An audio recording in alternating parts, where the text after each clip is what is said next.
Hello, my name is David Whitaker, President and CEO of the Greater Miami Convention and Visitor Bureau. As we all know, recent travel advisories to the state of Florida have brought about unforeseen challenges to the meeting planner community and to destinations within the state. An advisory, of course, can present opportunities for travelers and destinations alike to focus on and learn more about a community's role, commitment, and track record to be welcoming and inclusive. And there's never been a more important time than now. We have a long-standing commitment to showcasing our destination's rich multicultural offerings, experiences, and most importantly, our people. We invite you to listen to the personal stories that represent our mosaic and hear for yourself how the impact of travel has changed lives in this community. Diversity is in our DNA, and it's at the heart of what we do. It's what makes us special. The Duns Josephine is an ode to the last historic Black-owned hotel in Miami. Part of it was built in 1937 and the other side was built in 1941. It historically has always been owned by Black women. As the owner of the Duns Josephine Hotel, I'm focused on African American history and culture. Each room is themed from a member of the Harlem Renaissance.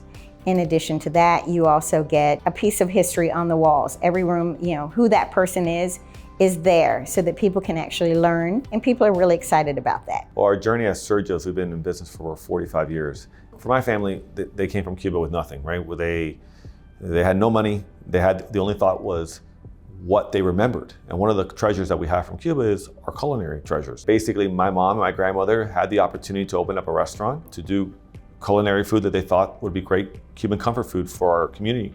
That's how we started. That was the roots, really. It was out of necessity, right? Out of entrepreneurship.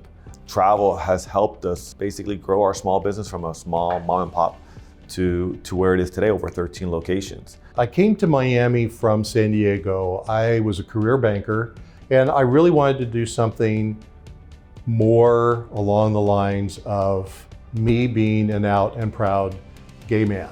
I'd always been in the closet in banking. It was a time when that's what was required.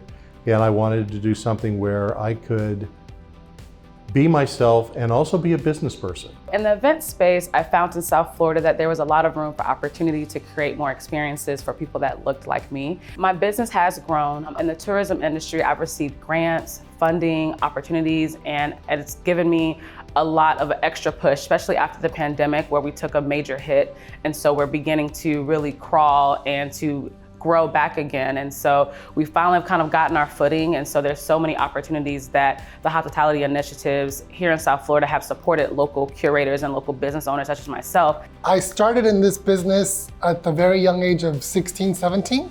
My business has grown in the past several years. Obviously being an LGBTQ member of the community, that has helped because being supported by the community as well is something that I certainly appreciate. I don't take for granted.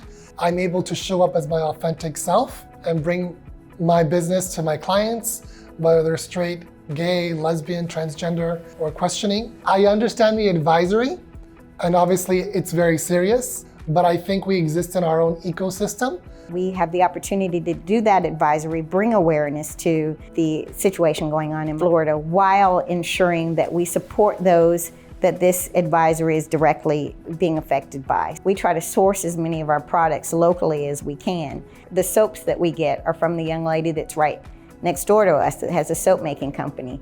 So if we're not there, then they're suffering as well. And that's the major, major component of the long-term effects of the hospitality industry on Miami itself. Our local economy really depends on tourism, and especially for small businesses, folks that look to come to experience local Miami. We look forward to seeing those new faces as well as sometimes returning faces. And so I have grown my business tremendously through tourism. Miami-Dade County looks like the world. It's probably one of the most diverse places you'll ever visit.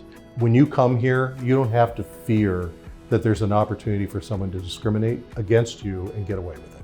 Instead of saying, don't come to Florida, we should be saying, come to Florida and support the Black and LGBTQ communities and businesses. So rising tides lifts all boats, and that's what travel does here in Miami. And I'm blessed that I get to experience travelers from all over the world every day. Miami is uniquely Miami. And if you come here, I guarantee you'll leave with a smile on your face and happy you came.